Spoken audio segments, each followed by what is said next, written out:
नमस्कार साथियों। प्राचीन भारत के इतिहास की जो श्रृंखला चल रही है उसकी आज ये तीसरी क्लास है। इससे पहले हम लोगों ने पाषाण काल और सिंधु घाटी सभ्यता जो पार्ट है वो कवर कर लिया था। तो आज ये तीसरा वीडियो है। तो जो भी साथी इस चैनल पर नए हो तो चैनल को सब्सक्राइब कर लें। चलिए प्रारंभ करते हैं। वैदिक काल यानी कि वैदिक युग। वैदिक युग का जो प्रारंभ माना जाता है 1500 से 600 BC के मध्य माना जाता है। ठीक है, इसका जो वैदिक युग है, वैदिक युग को हम दो भागों में बांटते हैं। एक तो ऋग्वैदिक काल और इसको दूसरे को उत्तर वैदिक युग। तो पहले भाग को ऋग्वैदिक युग को 1500 से 1000 BC के मध्य इसका काल माना जाता है। उत्तर वैदिक युग को 1000 से 600 BC के मध्य माना जाता है। ठीक है, तो वैदिक जो शब्द है, वैदिक शब्द, तो ये संस्कृत के वेद धातु से निकला है। किस धातु से? वेद धातु से निकला है, जिसका अर्थ क्या होता है? ज्ञान होता है। वैदिक का अर्थ होता है ज्ञान। वैदिक जो संस्कृति है के निर्माता आर्य थे। कौन थे? वैदिक संस्कृति के निर्माता आर्य थे आपके। और आर्य का जो शाब्दिक अर्थ होता है वो है श्रेष्ठ या मान। ये प्रश्न पूछा गया है PCS और PCS और RO में कई बार ये प्रश्न पूछा गया है कि जो आर्य का शाब्दिक अर्थ क्या होता है, वो होता है श्रेष्ठ या महान। ठीक है, प्रश्न पूछा जाता है कि आर्यों का मूल स्थान क्या है। तो इन्होंने कई इतिहासकारों ने अपने अपने हिसाब से बताया है कि आर्यों का मूल स्थान क्या है। जैसे आर्यों के मूल निवास स्थान से संबंधित प्रश्न आज भी क्या है? विवादित है। इसमें कई इतिहासकार हम देखेंगे कि जो अलग अलग इतिहासकार हैं अलग अलग स्थान को बताते हैं। जैसे पहले जो व्यक्ति हैं डॉक्टर संपूर्णानंद और अविनाश चंद्र दास। संपूर्णानंद और अविनाश चंद्र जो दास हैं, ये आर्यों का जो मूल स्थान बताते हैं वो सप्त सैंधव प्रदेश बताते हैं। क्या बताते? कि सप्त सैंधव प्रदेश से आ रहे थे। तो सप्त सैंधव प्रदेश, हम 7 नदियों के मेल को हम सप्त सैंधव प्रदेश कहते थे, जहाँ पर 7 नदियों के निवास, यानी कि यहाँ पर, तो इनको हम सप्त सैंधव प्रदेश के नाम से जानते थे। जैसे सिंधु नदी। अब देख लेते हैं कि जो 7 नदियाँ थीं इनके प्राचीन नाम क्या थे। जैसे सिंधु नदी को हम सिंधु के नाम से ही जानते थे। सरस्वती नदी को सरस्वती नदी कहते थे। जो आज वर्तमान में हम सतलज कहते हैं वो वैदिक काल में शतुद्री के नाम से जानते थे। क्या बोलते थे इसको? शतुद्री। ये पूछे जाते हैं मिलान कर के प्राचीन नाम जो वर्तमान में आज हैं वो क्या नाम थे। रावी को हम परुष्णी नदी कहते थे। विपाशा का जो नाम था व्यास का, वो वैदिक काल में विपाशा था। चिनाव को अस्कनी के नाम से वैदिक काल में कहते थे और झेलम को वितस्ता के नाम से जानते थे। तो ये सप्त सैंधव प्रदेश में आर्यों का निवास बताते हैं। कौन? डॉक्टर संपूर्णानंद और अविनाश चंद्र दास। और थोड़ा देख लेते हैं कि अब नदियों की बात आई तो 2-4 पॉइंट और इससे, कि ऋग्वेद में कुल 25 नदियों का उल्लेख मिलता है। कि 25 नदियों में ऋग्वेद का उल्लेख मिलता है। ऋग्वेद के जो नदी सूक्त में 21 नदियों का उल्लेख मिलता है। जो नदी सूक्त हैं उसमें कितने? 21 नदियों का उल्लेख मिलता है। ऋग्वेद में जो सर्वाधिक बार सिंधु नदी का उल्लेख है। इंपॉर्टेंट पॉइंट है कि पूछा गया है ये प्रश्न कि ऋग्वेद में सर्वाधिक बार किस नदी का उल्लेख है, तो आप सिंधु नदी लगाइएगा। गंगा नदी नहीं है, सिंधु नदी का उल्लेख मिलता है। वैदिक युग या आर्यों की जो सबसे पवित्र नदी कौन थी? वो सरस्वती नदी थी। तो वैदिक युग में आर्यों की जो सबसे पवित्र नदी कौन थी? वो थी सरस्वती नदी। ये भी पॉइंट कई बार पूछा गया है। ठीक है, और इस सरस्वती का जो नाम था वो नदी तमा था। इसको क्या बोलते थे? नदी तमा के नाम से जानते थे। दूसरे जो इतिहासकार हैं वो क्या बताते हैं कि आर्यों का मूल स्थान, एक गंगा नाथ झा थे इतिहासकार, तो ये बताते हैं कि ब्रह्म ऋषि देश से आर्यों का स्थान हुआ है। आर्य आए हैं ब्रह्म ऋषि देश से। ब्रह्म ऋषि देश क्या मानते? गंगा और यमुना के क्षेत्र को ब्रह्म ऋषि देश कहते थे। ठीक है, दयानंद सरस्वती ये तिब्बत प्रदेश के निवासी मानते हैं आर्यों को। कहते हैं कि आर्यों का जो निवास था वो क्या था? तिब्बत प्रदेश दयानंद सरस्वती की एक पुस्तक है सत्यार्थ प्रकाश बुक। तो ये प्रश्न कई बार पूछा गया कि सत्यार्थ प्रकाश बुक जो पुस्तक है वो किसकी है, तो दयानंद सरस्वती की। इसी पुस्तक में दयानंद सरस्वती ने कहा है कि जो तिब्बत प्रदेश के निवासी थे, कौन, आर्य लोग तिब्बत प्रदेश के निवासी थे। ठीक है, यह पुस्तक हिंदी भाषा में लिखी गई। ये भी पूछा गया है प्रश्न कि किस भाषा में पुस्तक लिखी गई, सत्यार्थ प्रकाश। ठीक है, एक और इतिहासकार कहें बाल गंगाधर तिलक की जो बुक है the Arctic home of the Aryans, इस बुक में द बाल गंगाधर तिलक ने जो आर्यों का स्थान बताया है वो बताया उत्तरी ध्रुव या आर्कटिक ध्रुव, उत्तरी ध्रुव बताया है। ये भी इम्पोर्टेंट पॉइंट है कि बाल गंगाधर तिलक ने आर्यों का मूल स्थान कहाँ बताया है, तो उत्तरी ध्रुव बताया है, या आप आर्कटिक ध्रुव कह सकते हैं। और किस बुक में कहा है, the Arctic home of the Aryans में कहा है। ठीक है, अगले जो इतिहासकार है मैक्स मूलर साहब बताते हैं कि आर्यों को स्थान वो बताते हैं बैक्ट्रिया या अफगानिस्तान। इसको हम मध्य देश के नाम से जानते थे। तो मैक्स मूलर साहब मध्य देश बताते हैं। ये प्रश्न पूछा गया है, इंपॉर्टेंट है कि मैक्स मूलर साहब आर्यों का मूल स्थान क्या बताते हैं, मध्य देश बताते हैं। एक और इतिहासकार हंट और पेनका महोदय जो आर्यों का मूल स्थान वो जर्मनी बताते हैं। तो ये कुछ इतिहासकार थे जो अपने अपने मत से आर्यों के मूल स्थान बताते हैं कि आर्य कहाँ से भारत में आए। ठीक है, तो चलिए आप देख लेते हैं कि ऋग्वेद में क्या क्या लिखा गया है। ऋग्वेद, तो पहला पॉइंट है कि ऋग्वेद, तो ऋग्वेद से प्रारंभ करते हैं। ऋग्वेद में जो मंत्रों की बात की गई, कितने मंत्र हैं, 10,580 मंत्र की बात की गई है। सूक्त की बात की जाए कि सूक्त कितने हैं, तो 1028 सूक्त हैं, या फिर आप 1017 सूक्त की बात की गई, दोनों में से एक आपका आंसर हो सकता है अगर प्रश्न आए, 1028 या 1017। ठीक है, ऋग्वेद के जो मुख्य पुरोहित कौन थे, ऋग्वेद के मुख्य पुरोहित होत्र या होता को कहा जाता है, ऋग्वेद के मुख्य पुरोहित को। ऋग्वेद का जो उपवेद पूछा गया प्रश्न है कि उपवेद कौन है, वो है आयुर्वेद। ऋग्वेद के उपवेद का नाम आयुर्वेद है और इनके कर्ता धन्वंतरी देव हैं। कौन है, धन्वंतरी देव है।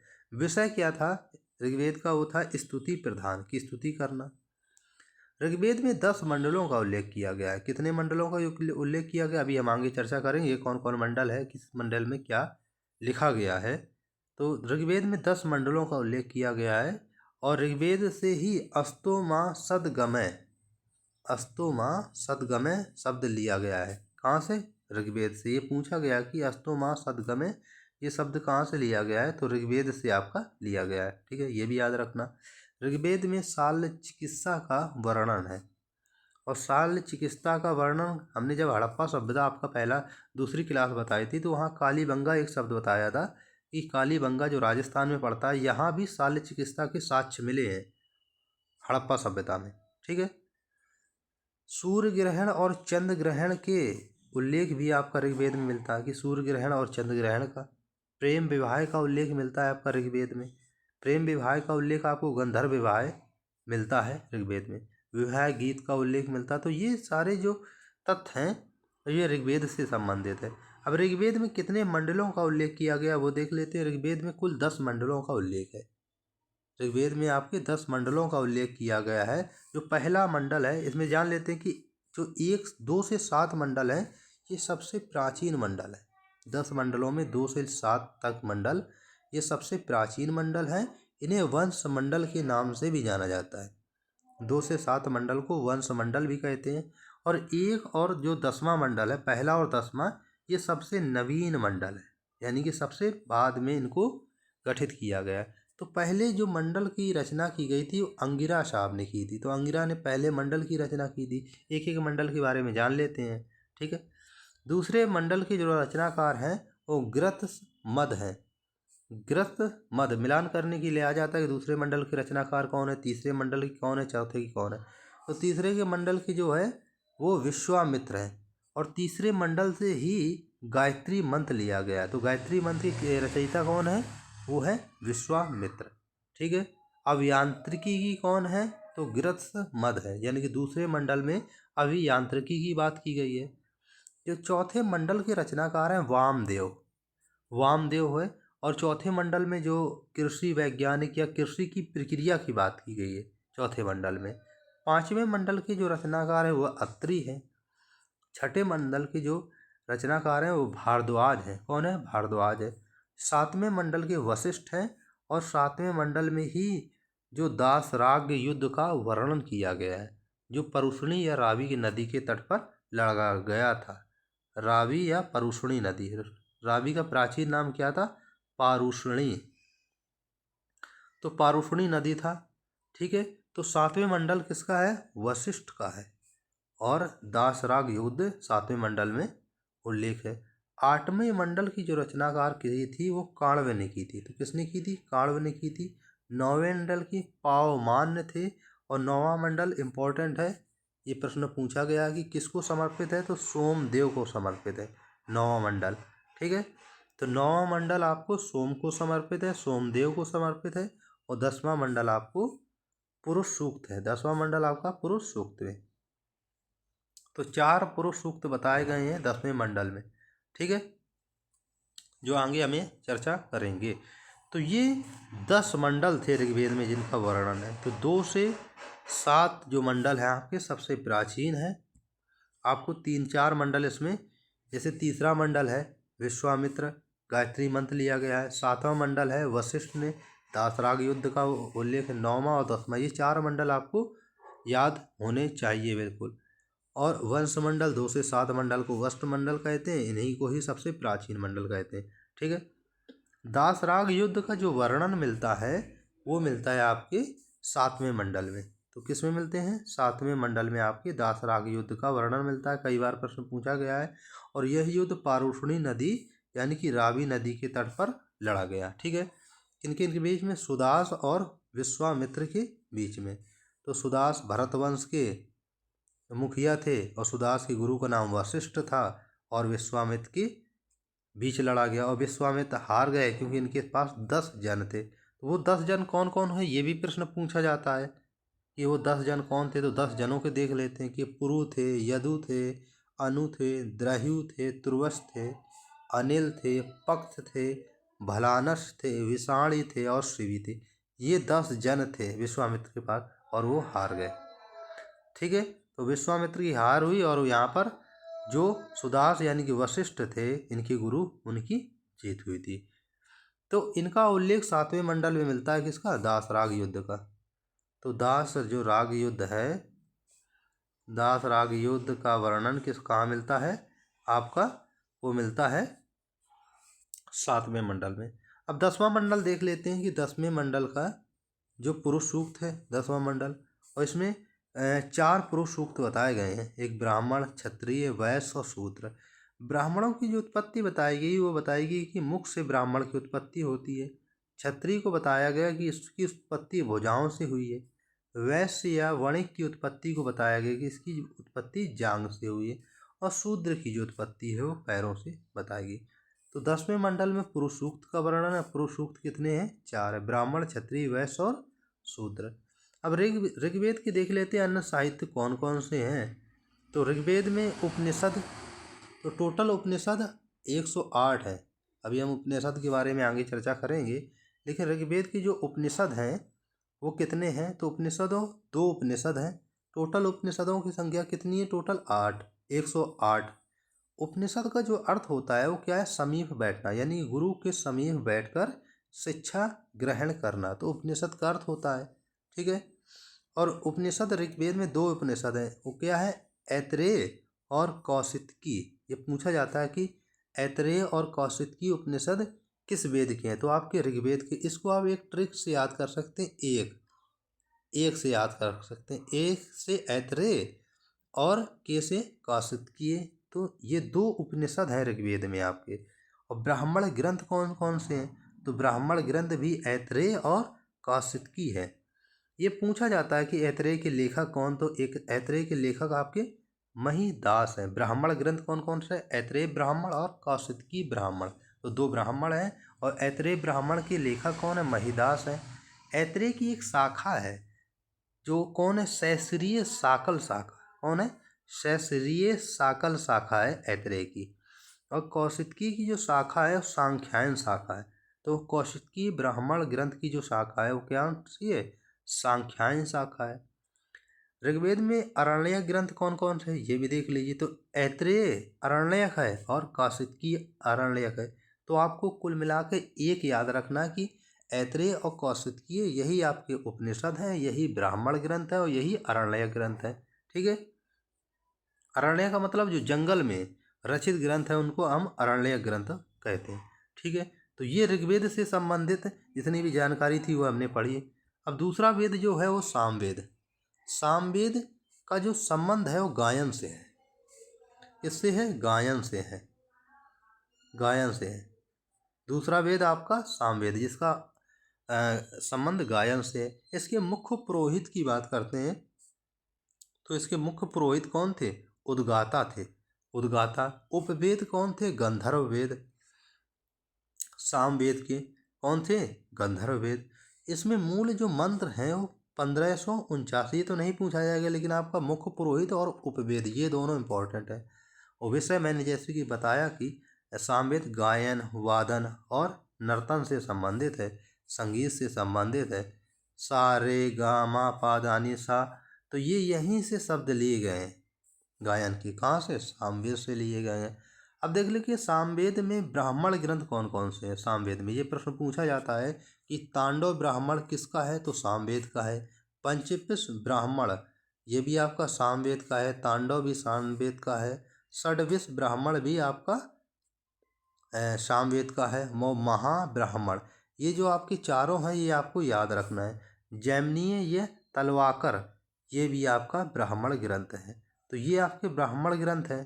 तो आपको याद रखना है कि ब्राह्मण ग्रंथ कौन कौन से हैं, सामवेद के। तो तांडव ब्राह्मण ग्रंथ है, पंचविश है, या षड्विश ब्राह्मण या महाव्रत, ये सभी इसी को कहते हैं, तांडव को। या फिर आप पंचविश कह दिए, या षड्विश या महाब्राह्मण। जैमिनी तलवाकर ये ब्राह्मण ग्रंथ है।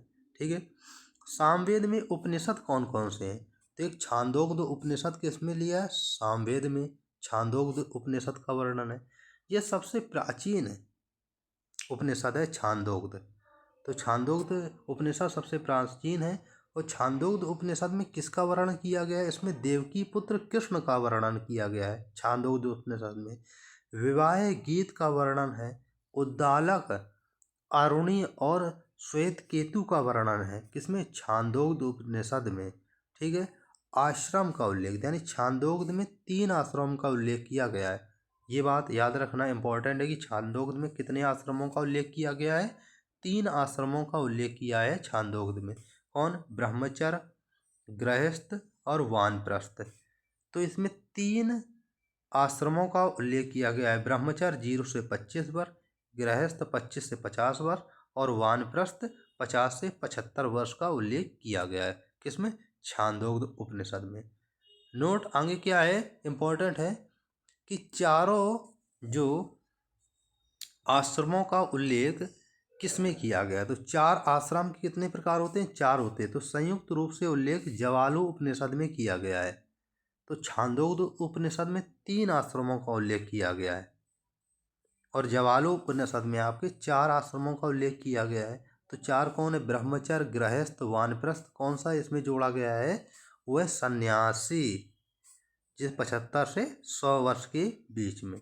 ठीक है, केन उपनिषद किससे संबंधित है, सामवेद से।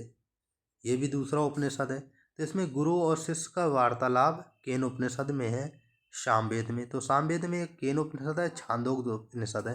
तो 2 उपनिषदों की बात की गई किसमें, सामवेद में। ये आपको याद रखना है। सामवेद में 2 उपनिषद की बात की गई, एक छांदोग्ध उपनिषद और दूसरा केन उपनिषद। ठीक है, तो छांदोग्ध उपनिषद में आपने पढ़ा कि 3 आश्रमों का उल्लेख है। सन्यासी आश्रम का उल्लेख नहीं किया गया है और सन्यासी आश्रम का उल्लेख आपका जवालु उपनिषद में किया गया। तो जवालु उपनिषद में 4 आश्रमों का उल्लेख किया गया है। ठीक, अब सामवेद के अरण्य कौन कौन से हैं, अरण्य ग्रंथ। तो इसमें जैमिनी और छांदोग्ध दो अरण्यक हैं, तो आपको जैमिनी याद रखना है कि जैमिनीय और छांदोग्ध, छांदोग्ध ये दो आपके अरण्यक यानी कि जंगल में लिखे गए ग्रंथ हैं। अब ये तो हम सामवेद की बात करते थे, अब करेंगे यजुर्वेद, यानी तीसरा जो वेद है वो है यजुर्वेद। तीसरा वेद क्या है? यजुर्वेद। जब हम घटनाचक्र वन लाइनर सीरीज चल रही है तो एक त्रय की बात आती है कि त्रय वेद कौन से हैं। त्रय वेद का मतलब जो तीन पुराने वेद हैं, तो उसमें ऋग्वेद आता है त्रयवेद में, ये प्रश्न पूछा गया है। ऋग्वेद आता है, सामवेद आता है और यजुर्वेद आता है। यजुर्वेद, तो यजुर्वेद, ये तीन वेदों को हम क्या नाम देते हैं? त्रय के नाम से जानते हैं। तो ठीक है, तो अगला वेद कौन सा है? यजुर्वेद है। यजुर्वेद का जो विषय है क्या है? यज्ञीय कर्मकांड है। तो ये जो यजुर्वेद का विषय क्या है? यज्ञीय कर्मकांड है, यानी कि यज्ञ से संबंधित है। इसमें मुख्य पुरोहित को ऊर्ध्वरु कहते हैं, ऊर्ध्वरयु कहते हैं मुख्य पुरोहित को। उपवेद धनुर्वेद है। ये प्रश्न तीनों ही इम्पोर्टेंट है, एग्जाम में पूछे जाते हैं कि उपवेद का नाम क्या है, यजुर्वेद के मुख्य पुरोहित कौन है और विषय क्या है। तो आप याद रखिए कि यजुर्वेद में क्या यज्ञ है, यज्ञ से संबंधित है। मंत्र आप याद नहीं करना है, अध्याय आपको इतना ज़्यादा नहीं पूछा जाता है। ठीक है, अगर हम यजुर्वेद को बात करें कि तो ये दो भागों में बांटा गया, एक शुल्क यजुर्वेद और एक को कृष्ण यजुर्वेद। शुल्क यजुर्वेद की जो शाखा है वो काण्व है और माध्यन दिन है। तो माध्यन दिन जो है वो शुल्क यजुर्वेद की शाखा है, और कृष्ण यजुर्वेद की शाखा जो काठक है, कपिष्ठल है, मैत्रेयी है और तैत्रेयी, ये चार प्रकार की शाखा कौन है? कृष्ण यजुर्वेद की है। शुक्ल यजुर्वेद को वाजसनेयी संहिता के नाम से जाना जाता है। तो ये प्रश्न पूछा गया है एग्जाम में कि शुक्ल यजुर्वेद को वाजसनेयी संहिता के नाम से भी जाना जाता है। तो ये इम्पोर्टेंट पॉइंट है। अब देख लेते हैं यजुर्वेद के जो ब्राह्मण ग्रंथ कौन कौन से हैं उनके बारे में। तो यजुर्वेद के जो ब्राह्मण ग्रंथ कौन से हैं, तो एक शतपथ ब्राह्मण है, यजुर्वेद से संबंधित है, याज्ञवल्क्य मुनि ने इसकी रचना की थी। तो जो ब्राह्मण ग्रंथ है सबसे प्राचीन है, ब्राह्मण ग्रंथ है, सबसे विशाल है, सबसे बड़ा ब्राह्मण ग्रंथ है शतपथ ब्राह्मण। और इसमें क्या है कि विदेह माधव की कथा दी गई है, विदेह माधव की कथा दी गई है, और इसकी रचना किसने की? वैश्वानर अग्नि ने की थी। ठीक है, जल प्लावन की कथा का उल्लेख भी इसी में किया गया है शतपथ ब्राह्मण में। पुरुष मेघ यज्ञ इसी में शतपथ ब्राह्मण में मिलता है। तो पुरुष मेघ यज्ञ का वर्णन किस में मिलता है? शतपथ ब्राह्मण में मिलता है। याज्ञवल्क्य मैत्रेयी संवाद का उल्लेख किसमें मिलता है? शतपथ ब्राह्मण में मिलता है। उपनयन संस्कार का उल्लेख मिलता है, और पुनर्जन्म के सिद्धांत का उल्लेख मिलता है। स्त्री को इसी ग्रंथ में अर्धांगिनी कहा गया है। तो शतपथ ब्राह्मण में स्त्री को क्या कहा गया है? अर्धांगिनी कहा गया है। तो ठीक है, तो ये क्या थे? शतपथ ब्राह्मण से संबंधित तथ्य थे। अब यजुर्वेद की उपनिषद देख लेते हैं। तो यजुर्वेद में कौन कौन से उपनिषद हैं आपके? ठीक है, पहला जैसे बृहदारण्यक उपनिषद। तो बृहदारण्यक उपनिषद किसमें है? प्रश्न पूछा जाता है। तो यह है आपका यजुर्वेद में है। इसमें गार्गी याज्ञवल्क्य संवाद है। थोड़ा ये टॉपिक टफ है, लेकिन आपने अगर इसको याद कर लिया, कंठस्थ कर लिया, तो इससे बाहर प्रश्न नहीं जाएगा, ये आप यकीन मानिए। यजुर्वेद की जो उपनिषद है वो आपका बृहदारण्यक उपनिषद है। इसमें गार्गी और याज्ञवल्क्य संवाद का उल्लेख किया गया है। तैत्तिरीय उपनिषद जो है इसमें आपका सदा सत्य बोलो और अतिथि देवो भवा। तो अतिथि देवो भवा का जो इस समय भारत सरकार स्लोगन देती है वो तैत्तिरीय उपनिषद से लिया गया। और ये किसका पार्ट है? आपका यजुर्वेद के उपनिषद का भाग है। तो आपको ये याद रखना कि अतिथि देवो भवा कहाँ से लिया गया? तो तैत्तिरीय ब्राह्मण से लिया गया, तैत्तिरीय उपनिषद से लिया गया है। तीसरा जो उपनिषद है वो यजुर्वेद का वो कठोपनिषद है। इसमें कठोपनिषद में क्या संवाद है? तो इसमें यम और नचिकेता का संवाद का वर्णन किया गया है कठोपनिषद में। तो कठोपनिषद में आपका यम और नचिकेता का क्या है?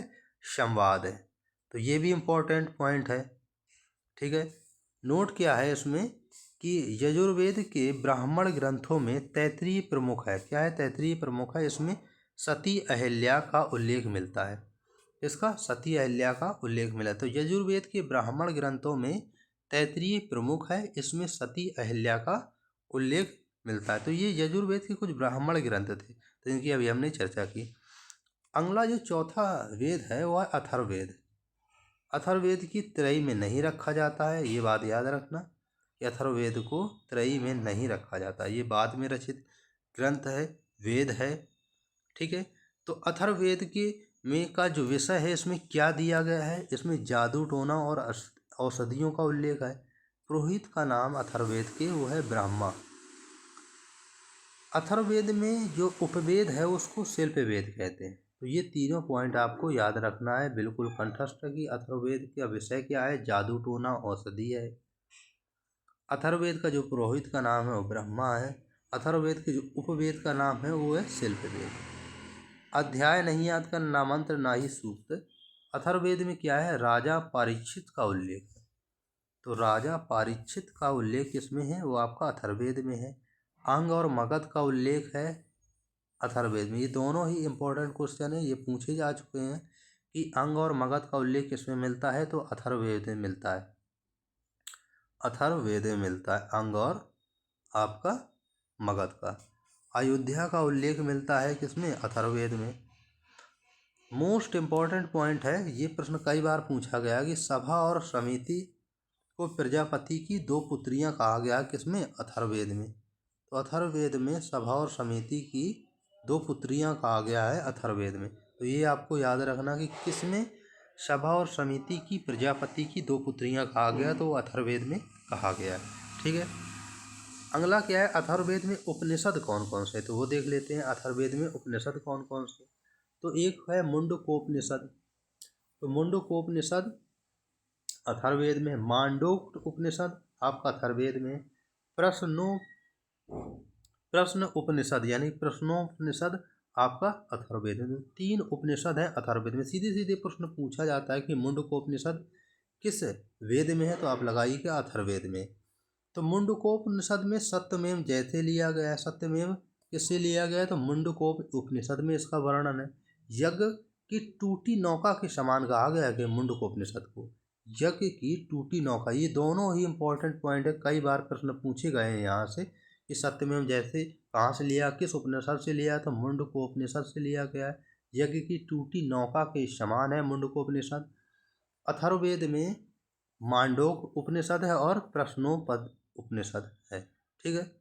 नोट देखते हैं कि अथर्ववेद का जो गोपद नामक ब्राह्मण ग्रंथ है, तो ये इंपॉर्टेंट पॉइंट है कि एक ही ब्राह्मण ग्रंथ है अथर्ववेद में, वो है गोपद नामक ब्राह्मण। तो आपको याद रखना कि गोपद नामक ब्राह्मण किस वेद का है? तो अथर्ववेद का है। अथर्ववेद का कोई भी आरण्यक ग्रंथ नहीं है, ये बात याद रखना। ये दूसरा भी इंपॉर्टेंट पॉइंट है कि कोई भी आरण्यक ग्रंथ आपका नहीं है। मांडोक जो उपनिषद है वो आपका सबसे छोटा उपनिषद है, तो ये भी पॉइंट आपको याद रखना। तो ये जो वैदिक काल था, वैदिक काल में हमने पढ़ा भी। तो वैदिक काल में जो राजनीतिक स्थिति क्या थी उसके बारे में देख लेते हैं कि वैदिक काल में राजनीतिक स्थिति क्या थी। ठीक है। वैदिक काल में जो राजनीतिक स्थिति क्या थी, तो वैदिक युग की अगर हम बात करें, वैदिक युग में सबसे बड़ी जो राजनीतिक इकाई थी वो क्या थी? जन थी। सबसे बड़ी जो राजनीतिक इकाई वो जन थी, जिसका मुखिया, जन के मुखिया को हम राजन या जनस्व गोपा कहते थे। ये इंपॉर्टेंट पॉइंट है, याद रखना है कि सबसे बड़ी राजनीतिक इकाई जन थी और जिसका मुखिया राजन या जनस्व गोपा होता था। ठीक है। राजा का जो पद था कैसा था? वंशानुगत। ये कथन कारण में प्रश्न पूछे जाते हैं। तो राजा का जो पद था वो कैसा था? वंशानुगत था। अगला पॉइंट क्या है? राजा के जो प्रमुख अधिकारियों में जैसे पुरोहित, सेनानी और ग्रामीणी होते थे। तो राजा के जो अधिकारी होते थे वो क्या थे? पुरोहित थे, सेनानी थे और ग्रामीणी थे। ये राजा के प्रमुख अधिकारी होते थे। ठीक है। वैदिक काल में, वैदिक युग में। ठीक है। अगला पॉइंट क्या है कि राजा का जो रथ था वो क्या कहलाता था? वो सूत हाँकता था। कौन हाँकता था? सूत। तो ये प्रश्न पूछा गया कि राजा का रथ कौन हाँकता था? तो सूत हाँकता था। पुरोहित राजा के साथ युद्ध के मैदान में जाता था। तो कौन जाता था राजा के साथ युद्ध के मैदान? तो पुरोहित राजा के साथ युद्ध के मैदान में जाता था, ये भी पॉइंट आया है। युद्ध के समय राजा एक नागरिक सेना का गठन करता था। इस सेना को मिलिशिया कहा जाता है। प्रश्न पूछा गया कि मिलिशिया को क्या कहा जाता था, तो मिलिशिया वह था जो राजा के साथ सेना का गठन करता था युद्ध के समय। तो युद्ध के समय जो राजा एक नागरिक सेना का गठन करता था उसे हम क्या बोलते थे, मिलिशिया के नाम से जाना जाते थे। ये वेरी इंपॉर्टेंट पॉइंट है। राजा के अधिकारियों में रत्नी महत्वपूर्ण होते थे। ये कान में रत्न धारण करते थे, इसलिए इन्हें रत्नी कहा जाता था। तो रत्नी क्या थे, राजा के अधिकारियों में रत्नी महत्वपूर्ण होता था। ठीक है, अगला पॉइंट क्या है कि रत्नी के समूह में सेनानी होते थे। सूत जो रथ हाँकने वाले थे वो होते थे, ग्रामणी होते थे, और करमार कौन थे, जो धातु कर्मी का काम करते थे। तो जो धातु कर्मी का काम करते थे उनको हम क्या बोलते थे, करमार बोलते थे। तो ठीक है, ये रत्नी के समूह थे। रत्नी एक एज आ मंत्री परिषद समझ लीजिए अधिकारियों की। ठीक है, राजा के अधिकारों के ऊपर नियंत्रण लगाने का जो कार्य था राजनीतिक संस्था करती थी। राजा के जो अधिकारियों के ऊपर नियंत्रण लगाने का कार्य कौन करती थी, राजनीतिक संस्था करती थी। और इन संस्थाओं में कौन कौन थे, विदत थे, सभा थी, समिति थी और गण थी। तो ये जो चार समितियां थी ये प्रमुख थी, संस्थाएं प्रमुख थी। विदत थी, सभा थी, समिति थी और गण थी। तो ये चार समितियां पूछी जाती हैं, इनके बारे में जान लेते हैं। विदत के बारे में जानते थे, वैदिक काल में विदत का क्या रोल था। तो जो विदत थी यह सबसे प्राचीन वैदिक युगीन राजनैतिक संस्था थी, तो सबसे प्राचीन थी। ठीक है, ऋग्वेद में 122 बार उल्लेख मिलता है विदत का। इसमें स्त्रियां और पुरुष दोनों भाग लेते थे। तो ये भी पॉइंट आपको याद रखना कि विदत में स्त्रियां और पुरुष दोनों भाग लेते थे। ऋग्वेद में 122 बार प्रयोग किया गया है और सबसे प्राचीन वैदिक युगीन राजनैतिक संस्था विदत थी। सभा क्या थी कि सभा, इसका उल्लेख ऋग्वेद में कितनी बार, 8 बार किया गया है। तो इसकी तुलना वर्तमान में अगर देखें तो राज्यसभा से कर सकते हैं। किसको, सभा को। तो सभा को वर्तमान में राज्यसभा से इसकी तुलना कर सकते थे। वरिष्ठ नागरिकों का समूह था अगर हम बात करें सभा में समाज के कुलीन वर्ग, वही हमने बताया वरिष्ठ लोग, कुलीन वर्ग के लोग भागीदारी करते थे। इसमें पुरुष और महिला दोनों भाग लेते थे। तो कुलीन वर्ग लोग भाग लेते थे किसमें, सभा में। ठीक है, अब समिति की बात करते हैं कि समिति क्या थी। समिति में 9 बार उल्लेख मिलता है ऋग्वेद में। इसकी तुलना लोकसभा से कर सकते हैं। पुरुष और महिला भाग लेते थे। गढ़ के मुखिया को क्या बोलते थे, गणपति बोलते थे। तो समिति में गढ़ के मुखिया को गणपति बोलते थे। इंपॉर्टेंट पॉइंट है, 9 बार उल्लेख मिलता है। वर्तमान में लोकसभा कह सकते हैं समिति को। ठीक है, अगला नोट इसमें क्या याद रखना कि आपको अथर्ववेद में सभा और समिति को ऋषि प्रजापति की 2 पुत्रियां कहा है। जैसे मैंने आपको पहले बता चुकी, अथर्ववेद में सभा और समिति को 2 पुत्रियां कहा है प्रजापति की, अथर्ववेद में। मोस्ट इंपॉर्टेंट पॉइंट है। अगला पॉइंट क्या है कि उत्तर वैदिक काल में छोटे छोटे जन मिलकर जनपद में बदल गए। जैसे ऋग्वैदिक काल के बाद उत्तर वैदिक काल आया, तो वही जो जन थे जो उत्तर वैदिक काल में, ऋग्वैदिक काल में, वही उत्तर वैदिक काल में क्या हो गए, जनपद हो गए। ठीक है, जैसे पुरु और भरत मिलकर कुरु जनपद का बने। तो जन मिलकर जनपद बन जाते हैं उत्तर वैदिक काल में। जैसे पुरु और भरत मिलकर किसका निर्माण करते हैं, कुरु का निर्माण करते हैं। ठीक है, उत्तर वैदिक काल में क्या होता है कि उत्तर वैदिक काल में ऋग्वैदिक के बाद राजा के अधिकारियों में बढ़ोतरी हुई है। पहले ऋग्वैदिक काल में राजा के मंत्री को रत्नी कहा जाता था। क्या बोलते थे, रत्नी बोलते थे। तो इन अधिकारियों में क्या हुई, बढ़ोतरी हुई। इसको अब चारों दिशाओं में 4 नामों से जाना जाने लगे। अब इसको राजा के अधिकारियों को यानी राजा को 4 दिशाओं में 4 नामों से जाना जाने लगा। जैसे उत्तर के राजा को विराट कहने लगे, जो नॉर्थ का राजा था वो विराट कहने लगे। जो पश्चिम के राजा को स्वैराट कहने, यानी चारों दिशाओं में चारों राजाओं के नाम अलग अलग हो गए। तो पश्चिम दिशा में जो राजा हुआ करता था उसको क्या बोलने लगे, स्वैराट हो गए, और दक्षिण के राजा को भोज कहने लगे। क्या आप कहने लगे? भोज। और पूर्व के राजा को सम्राट कहने लगे। और जो इन चारों क्षेत्रों पर विजय हासिल कर लेता था तो उसको क्या बोलते थे? एक राट या चक्रवर्ती कहते थे। कब? उत्तर वैदिक काल में। यानी कि उत्तर वैदिक काल में क्या हुआ? राजा की शक्तियों का प्रसार होने लगा। ठीक है। और इसमें नोट आपको क्या याद रखना कि अथर्ववेद में उत्तर वैदिक कालीन राजा परीक्षित का उल्लेख मिलता है। तो इसके अलावा उपनिषद ग्रंथों में कई राजाओं के नाम मिलते हैं। उपनिषद में कई राजाओं के नाम मिलते हैं। जैसे देख लेते हैं कि उस समय मगध के राजा का नाम उत्तर वैदिक काल में क्या था? अजातशत्रु था। कैकेयी के राजा का नाम क्या था? अश्वपति था। विदेह के राजा का नाम जनक था। और कुरु के राजा का नाम उद्दालक और आरुणि था। जैसे पांचाल के राजा का प्रहण जावाली था।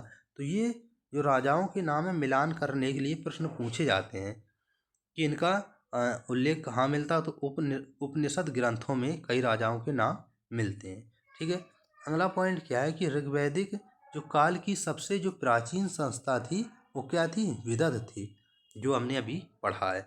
उत्तर वैदिक काल युग में समाप्त हो गई। तो ऋग्वैदिक काल की जो सबसे प्राचीन संस्था क्या थी? विदध थी। और जैसे उत्तर वैदिक काल आया तो यह संस्था क्या हो जाती है? समाप्त हो जाती है। राजा की जो उत्पत्ति संबंधी सिद्धांत का वर्णन कहाँ से मिलता है? कि राजा का उत्पत्ति संबंधी सिद्धांत का वर्णन ऐतरेय ब्राह्मण ग्रंथ से मिलता है। मैंने बताया था कि ऐतरेय जो ब्राह्मण ग्रंथ है वो किसका है? वो आपका ऋग्वेद का है। ऋग्वेद का है। मैंने आपको एक करके बताया था कि एक का मतलब है ब्राह्मण ग्रंथ ऐतरेय ब्राह्मण और कौशिकी ब्राह्मण, ये आपका ऋग्वेद के हैं। ठीक है।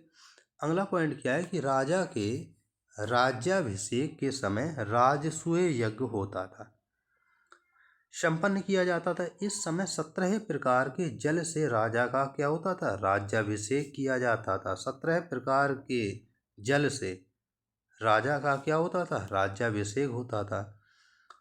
अब देख लेते हैं कि उत्तर वैदिक युगीन राजा के प्रमुख सहायकों में कौन कौन थे, इनकी कौन कौन सहायता करते थे। जैसे मंत्री परिषद आज की होती तो उस समय एक संग्रहिता होता था।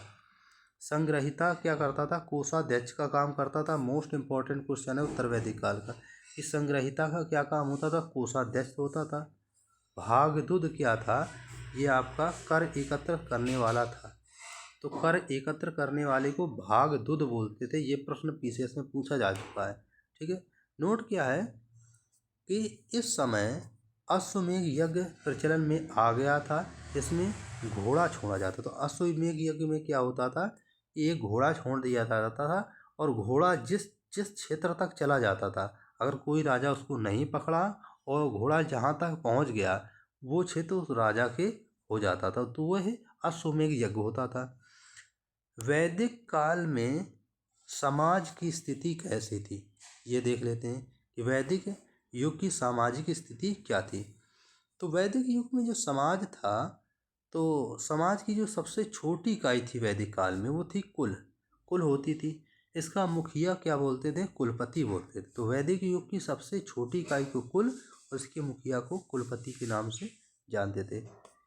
इस समय जो था वो संयुक्त परिवार की प्रथा थी। परिवार के जो प्रमुख को क्या बोलते थे?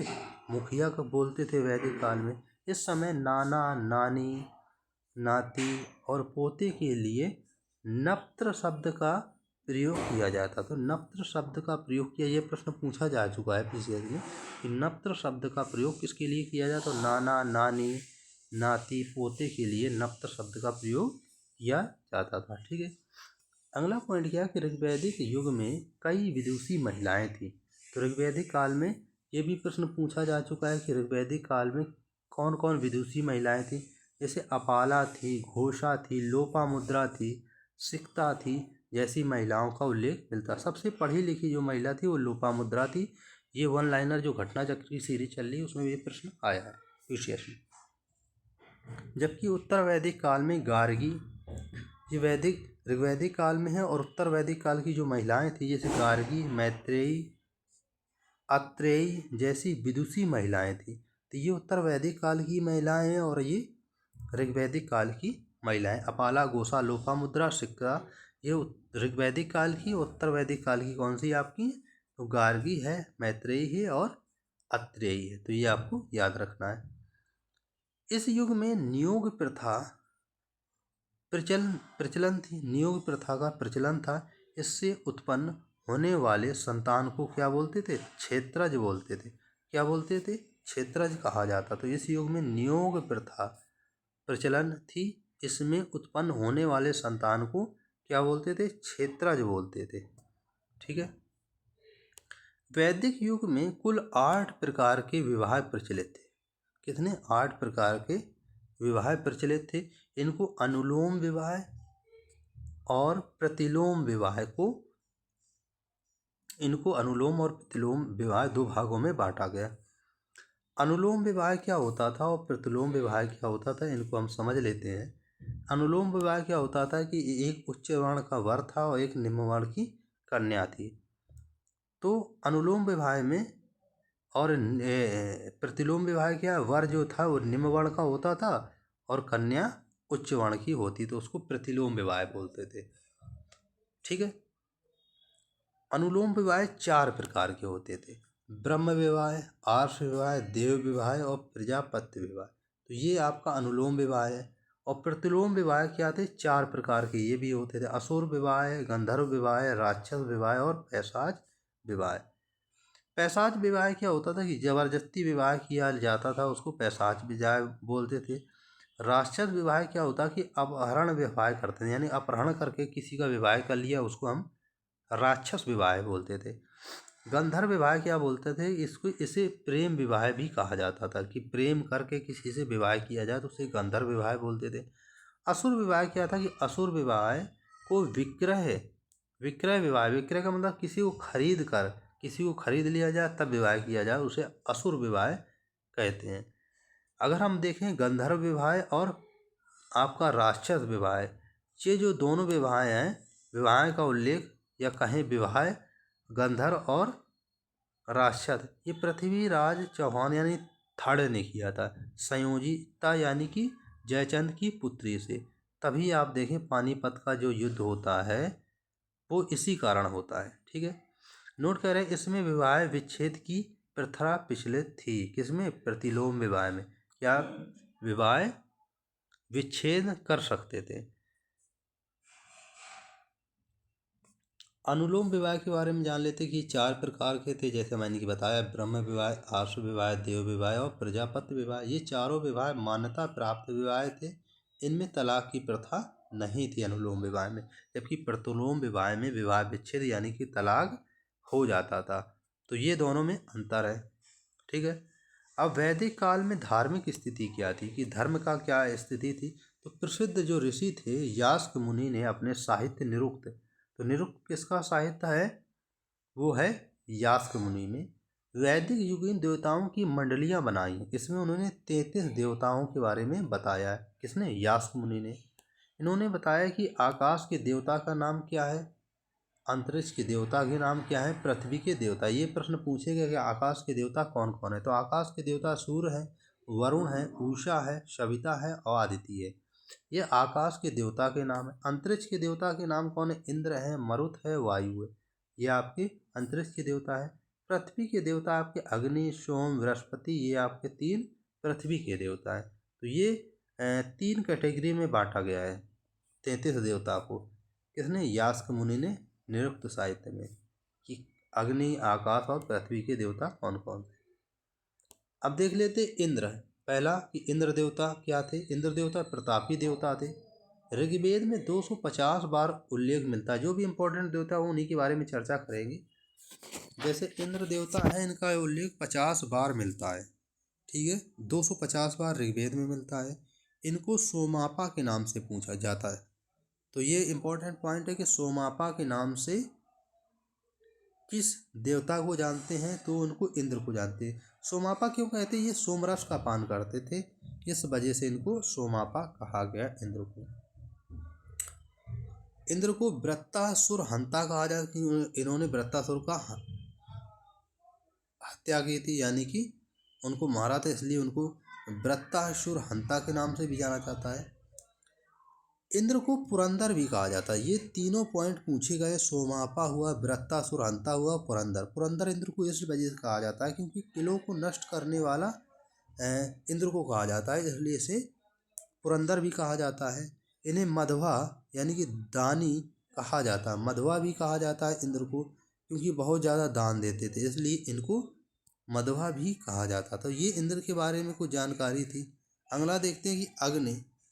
अग्नि के बारे में दूसरे महत्वपूर्ण देवता क्या थे? अग्नि थे। अग्नि को 200 सूक्त दिए गए हैं, किसमें? ऋग्वेद में। ऋग्वेद का पहला मंत्र यानी कि अग्नि देवता की प्रार्थना से होता है। ये भी याद रखना है कि ऋग्वेद का जो पहला मंत्र है अग्नि देवता की प्रार्थना से होता है ऋग्वेद का। अग्नि ही ऐसा देवता था जो आकाश, अंतरिक्ष, पृथ्वी तीनों स्थानों में उपस्थित था। तो कौन थे? अग्नि ही देवता थे जो तीनों स्थानों पर उपस्थित थे। अगले देवता देख लेते हैं कि सोम देवता। सोम देवता इन्हें बृहस्पति देवता के नाम से भी जानते हैं। ये भी आपको याद रखना इम्पोर्टेंट है। 9वां मंडल किसको समर्पित है? सोम को। वरुण की बात करें, वरुण देवता, तो तीसरा देवता कौन थे? वरुण थे। समुद्र का देवता भी कहते हैं, इंपॉर्टेंट पॉइंट है। समुद्र का देवता किसे कहते हैं? वरुण को कहते हैं समुद्र का देवता। वरुण को ऋत अर्थात प्राकृतिक संतुलन का रक्षक कहा जाता है। तो वरुण को क्या बोलते हैं? ऋत का या अर्थात प्राकृतिक संतुलन का रक्षक वरुण को कहते हैं। उषा, उषा किस टाइप की देवी थी? प्रातःकाल की देवी उषा कहते थे, प्रभात की देवी को उषा कहते थे। अदिति, प्रकृति की देवी को अदिति बोलते थे, और अर्याणिनी को जंगल की देवी। तो ये तीनों को आपको याद रखना, उषा, अदिति और अर्याणिनी। तो इनको आपको जंगल की देवी कहते हैं। पूषण, आपको पूषण वनस्पति और औषधि के देवता थे। इनका रथ बकरे खींचते थे। तो पूषण का जो कैसे थी? वनस्पति और औषधि के देवता को पूषण कहते थे, इनके रथ बकरे खींचा करते थे। और अन्य कुछ पॉइंट महत्वपूर्ण हैं वो देख लेते हैं कि वैदिक युग के लोग शाकाहारी और मांसाहारी दोनों थे। हमने जब हड़प्पा सभ्यता पढ़ाया था तो हड़प्पा सभ्यता के लोग भी शाकाहारी और मांसाहारी दोनों प्रकार थे। इनका भोजन क्षीर पकोदन था। एक खीर होती थी, उसका भोजन क्षीर पकोदन बोलते थे। वैदिक युग के स्त्री पुरुष दोनों आभूषण प्रेमी थे। ये भी आपको याद रखना है कि वैदिक युग के स्त्री पुरुष दोनों आभूषण प्रेमी थे। रुक्म, एक रुक्म, रुक्म ये कान में पहना जाने वाला सोने का हार था। इम्पोर्टेंट है, ये प्रश्न पूछा गया कि रुक्म कहाँ पहना जाता? तो ये कान में पहना जाने वाला सोने का हार था, तो रुक्म, ठीक है। निष्क, वैदिक काल में एक निष्क सोने का ढेर या आभूषण था। तो सोने का ढेर या आभूषण क्या था? उसको निष्क बोलते। तो निष्क किसका था? सोने का था। वैदिक युग के लोगों के मनोरंजन के साधन में नाच गाना था, रथ दौड़ यानी घोड़े की दौड़ था, और जुआ। ये तीनों क्या थे? मनोरंजन के साधन थे वैदिक काल में। ऋग्वैदिक काल में अगर हम देखें तो 176 बार गाय का उल्लेख मिलता है ऋग्वैदिक काल में। 176 बार। गाय को ना मारने योग्य अर्थात अधन्या कहा गया। ये प्रश्न कई बार पूछा गया।